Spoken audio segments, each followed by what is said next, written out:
Hola a todos, ¿cómo están? Sean bienvenidos nuevamente a mi canal. El día de hoy vamos a hablar de un caso bastante extraño que sucedió en Argentina en la época de Perón. Siempre se ha relacionado al peronismo con el nazismo. Se dijo que Argentina dio alojamiento a jerarcas nazis que vinieron escapando de la Segunda Guerra Mundial. Se habla incluso de que Hitler murió en Argentina. Bueno, todas teorías conspiranoicas, algunas tienen algo de verdad, otras son simplemente inventos. Hoy vamos a repasar una historia que sucedió realmente. Esto aconteció, salió en todos los medios de comunicación y demás. Es un caso que sin duda avergüenza a Perón y ya van a saber por qué. Porque él mismo terminó arrepintiéndose de lo que sucedió. Hoy vamos a repasar el caso del proyecto Huemul. Pero antes de comenzar les quiero contar que pueden ver este y otros videos sin censura, sin publicidad, 24 horas antes que el resto, simplemente tocando el botón que dice unirse aquí debajo, eligiendo la membresía número 2 Maestro Oscuro y luego yendo a la pestaña Comunidad. Ahora sí, sin más demora, comencemos con el caso del día de hoy.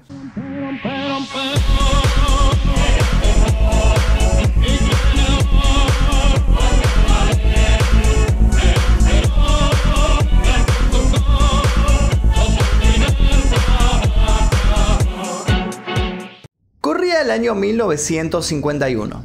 El 24 de marzo, Perón citaba una conferencia de prensa en la Casa Rosada y se disponía a dar una noticia que pretendía marcar un hito, no solo en la historia argentina, sino en la historia mundial. El general tomaba aire orgulloso y con sus características sonrisa anunciaba algo que dejaría a todos mirándose entre sí, sin saber si aquello se trataba de una broma o si realmente estábamos a punto de convertirnos en pioneros. Las lapiceras de los periodistas volaron con rapidez e incredulidad también para seguir las entusiastas palabras del general. El gobierno nacional había logrado textualmente la liberación controlada de energía atómica. El silencio corrió por toda la sala, el desayuno a algunos le quedó atragantado y el entonces presidente no dudó en remarcar: en el futuro la energía atómica podrá ser vendida como la leche en botellas de medio litro. Este se trataba de un proyecto hasta entonces secreto. Estoy hablando del proyecto Huemul. ¿Había Argentina de algún modo ganado la guerra nuclear entre Estados Unidos y la Unión Soviética? Inmediatamente se presentó a todo el pueblo argentino la mente tras estos logros. Un afable científico austríaco llamado Ronald Richter fue recibido con aplausos y condecorado por su notable descubrimiento. Sin embargo, sería recordado en el futuro no por ser el genio que decía ser, sino por ser un delirante paranoico. Esta es la historia de una farsa del hombre que engañó a Perón. Le había prometido energía atómica y le terminó vendiendo humo. Luego de la caída de la Alemania de Adolf Hitler en 1945, muchos jerarcas y soldados nazis buscaron huir de las manos de los aliados, sobre todo para evitar castigos que tuvieran que ver con sus crímenes en los campos de concentración. Sin embargo, no se trató de escapes improvisados, fueron viajes programados, un plan de contingencia que siempre había estado latente y que por fin se ponía en curso. Contando con documentación falsa, asesinos despiadados abandonaron sus roles dentro de las fuerzas del Tercer Reich, ayudados por instituciones como la Iglesia Católica y la Cruz Roja, que alegando ingenuidad terminaron poniendo los sellos pertinentes para que la salida del continente se hiciera posible. Según otras teorías, la planificación del escape estuvo en manos de organizaciones secretas y muy poderosas, cuyo propósito no era otro que ese: el de reubicar a nazis o ex-nazis. Había muchos destinos posibles. Los alemanes habían tejido redes por todos los lugares menos pensados. Algunos fueron a Australia, otros a Canadá, otros a Estados Unidos, pero la realidad es que el puerto más popular fue el de Sudamérica. Y dentro de Sudamérica el país favorito para ellos fue Argentina. Se supone que el servicio secreto de la Marina y las fuerzas de seguridad alemanas ya habían entablado relaciones hacía tiempo. A cambio de información sobre sus vecinos, la tierra del fútbol, el asado y el vino permitía a espías de la SS plantar bases estratégicas a lo largo de toda su extensión. Ronald Richter permaneció toda la Segunda Guerra en su laboratorio. Aunque se declaró no nazi, terminó trabajando para Hitler y ahí hizo amistades con el famoso Kurt Tank, un prestigioso ingeniero aeronáutico que años después, cuando los dos se encontraran exiliados en Córdoba, le terminaría presentando a Perón, totalmente fascinado por lo que Richter le contaba. decía tener la fórmula para crear pequeños soles. Richard nació el 11 de octubre de 1909 en una ciudad perteneciente al por entonces Imperio Austrohúngaro y que hoy lleva el nombre de Sokolov. De chico fue muy inquieto, curioso y su imaginación lo hizo sobresalir entre sus allegados. Richard lograba dejar a todos expectantes con sus palabras, siempre sorpresivo, siempre ocurrente. Era inteligente, seductor, persuasivo.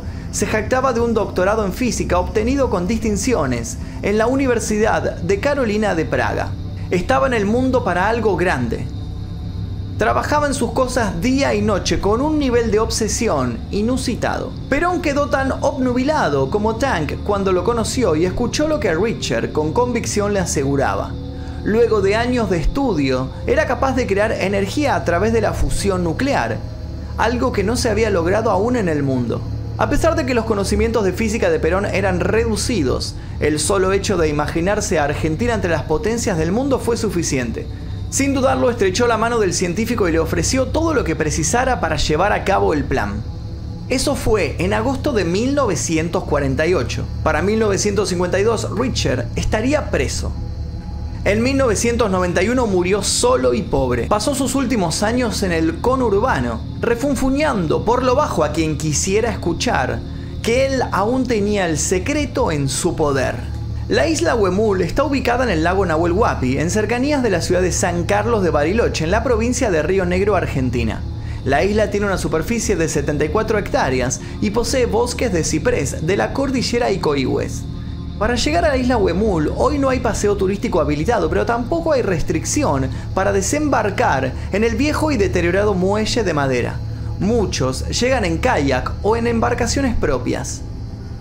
En 1992, una empresa llamada Emprendimiento Huemul se hizo cargo de la explotación turística de la isla mediante una concesión que le otorgó la municipalidad y cuyo contrato se rescindió por incumplimientos en 2004.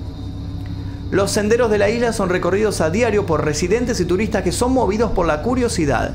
Es que la isla Huemul fue el lugar elegido por Richard para montar sus laboratorios y comenzar con su titánica tarea.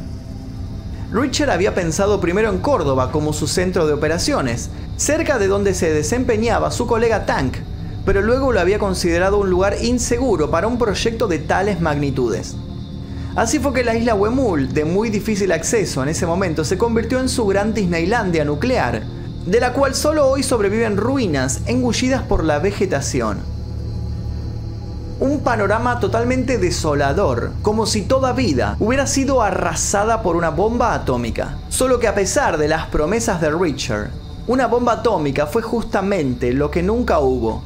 Una vez que el lugar estuvo elegido, Richard mandó construir unos cuantos edificios, una casa en la cual recibía a las visitas, una despensa y una herrería, un laboratorio de química, dos grandes estructuras con paredes de 15 metros de alto, conocidos como laboratorios gemelos, dos laboratorios principales, un edificio preparado para un reactor nuclear y una usina con 5 grupos electrógenos para abastecer a los laboratorios.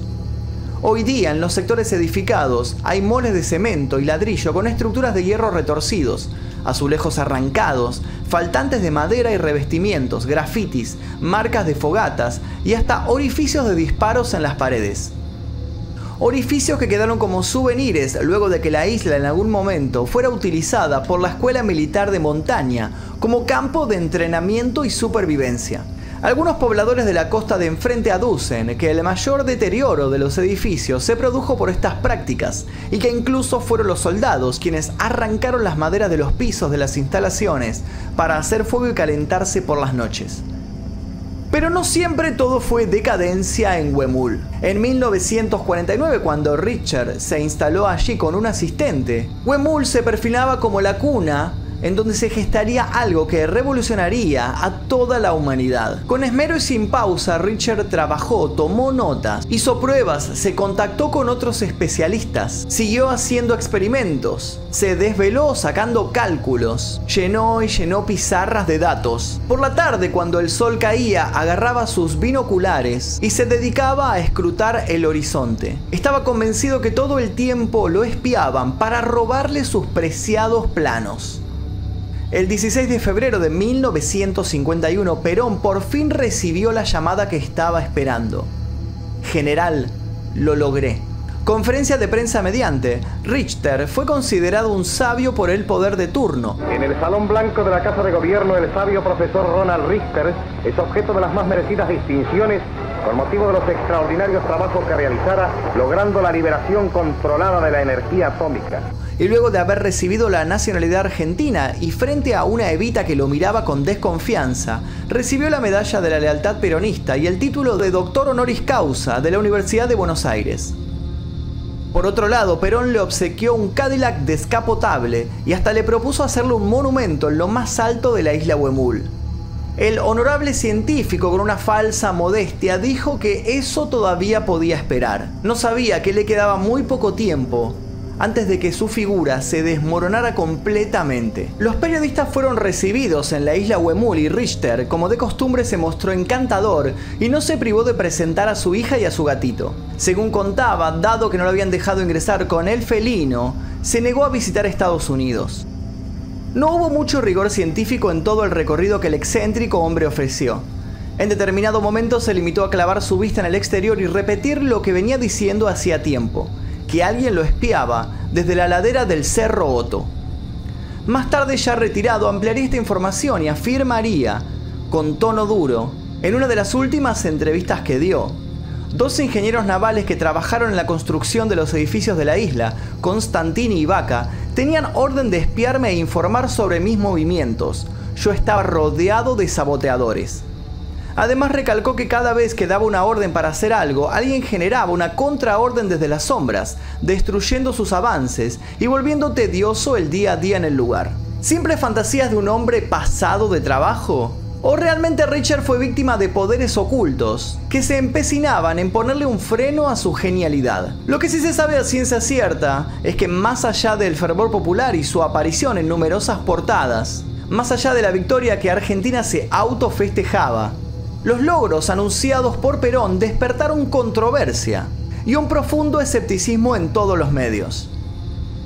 Los ámbitos profesionales de todo el globo no fueron ajenos a este escepticismo. Hans Stirring, director del Instituto de Física de Viena, afirmó de hecho que si lo que el gobierno argentino estaba comunicando era cierto, el premio Nobel le quedaría pequeño al científico. Todos coincidían en que había un 1% de posibilidades de que algo así hubiera ocurrido.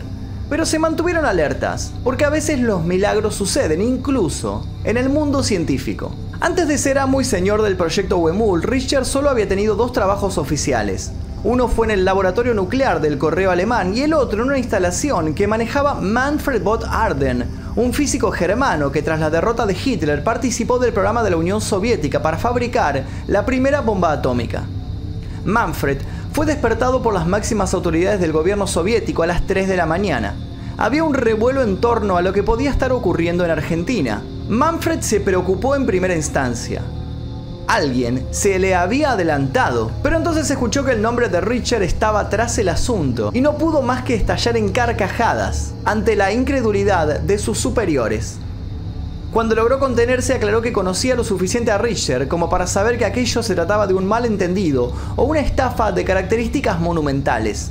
Luego colgó y volvió a dormirse con tranquilidad. De un momento a otro, Perón vio cómo la burla empezaba a ser moneda corriente. Se convenció de que trataban de desprestigiarlo por temor, pero tanta fue la duda que terminó creando la comisión fiscalizadora del proyecto Huemul. Lo hizo casi por protocolo y con un poco de culpa, porque aún seguía hipnotizado por la figura del austríaco. Sin embargo, si lograba que la comisión confirmara todo el asunto, podría dejar de ser el hazmerreír en que se estaba convirtiendo. Las cosas no salieron como él esperaba. La comisión fiscalizadora estaba liderada por José Antonio Balseiro, un joven científico de 32 años que estudiaba física nuclear en el Reino Unido. Luego de entrevistarse con Richter, Balseiro se vio en la obligación de darle una pésima noticia a Perón. Decidió hacerlo con un conciso y contundente informe de varias páginas de extensión, en el que dejaba sobradas evidencias sobre la inviabilidad del proyecto. Richter no solo estaba alejado de conseguir eso que decía, sino que demostró una absoluta ignorancia con aspectos técnicos básicos en lo referente a fusión nuclear. Sus conocimientos estaban atrasados unas cuantas décadas. Nunca sabremos si Perón leyó todo el informe o si le bastó con leer las líneas conclusivas en las que Balseiro recomendaba detener la gran estafa. Sí sabemos que unos años después el general tuvo la chance de volverse a cruzar con Richter y se limitó a negar con la cabeza, enfático. Todos los que lo conocían sabían que esto significaba una sola cosa: no quería verlo nunca más en su vida. Richter tenía poderes presidenciales sobre la isla, lo que significaba que podría haber convocado unas fuerzas de seguridad para que lo asistieran a no ser desalojado. Sin embargo, cuando en agosto de 1952 el capitán Pedro Iraola Goitía, a cargo de la Comisión Nacional de Energía Atómica, decide intervenir los laboratorios, el físico no opuso resistencia. Sería el principio del fin del sueño atómico de la Argentina. Ya quitada la primera capa, el resto de la fábula no tardó en derrumbarse.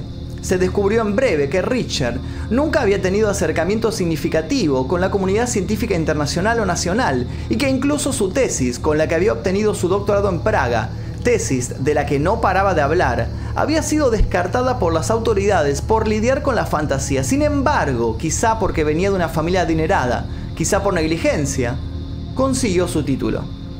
A pesar de los muchos engaños que había perpetuado, la increíble suma de dinero que había hecho gastar al gobierno nacional, solo pasó preso 5 días, acusado de incauto, de haber quemado instrumental en sus experimentos. ¿Por qué una sanción tan minúscula? Esto es algo que aún permanece en el misterio. Una de las razones será porque un equipo de psiquiatras consideró a Richter inestable. Básicamente, él era el prototipo de científico loco. En 1955 Richter vivió oculto en San Vicente, y si bien le quitaron la ciudadanía argentina y se supone que nunca consiguió pasaporte, se jactó tiempo después de entrar y salir del país a su gusto. Llegó a decir también que siguió trabajando en proyectos secretos, pero que siempre terminó siendo espiado y perjudicado. Luego se fue a vivir a Monte Grande, donde se dedicó a criar patos y gallinas en una casa modesta que siempre quedó a medio terminar. Por el lugar empezó a ser reconocido por seguir moviéndose en el mismo Cadillac descapotable que en sus años dorados Perón le había regalado.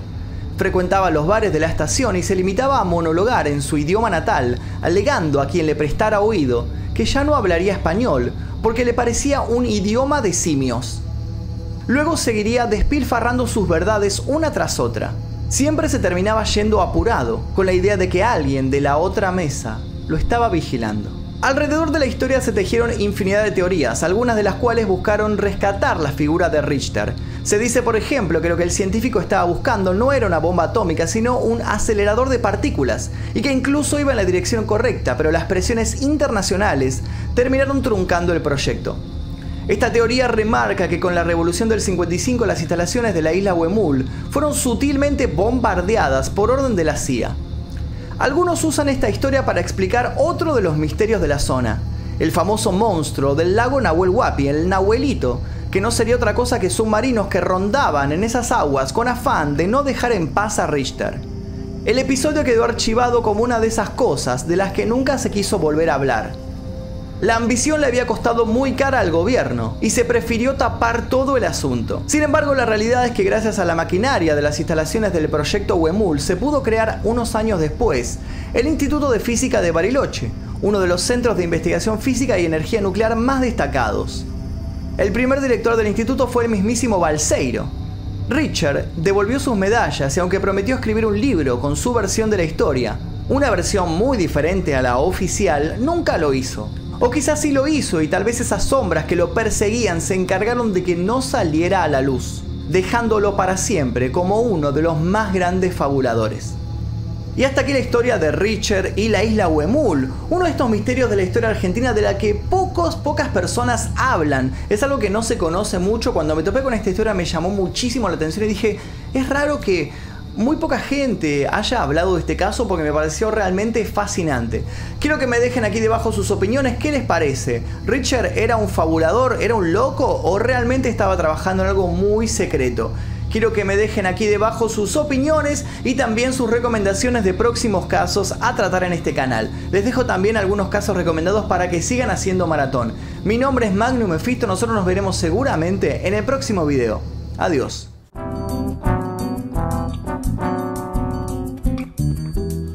Os rapazes peronistas,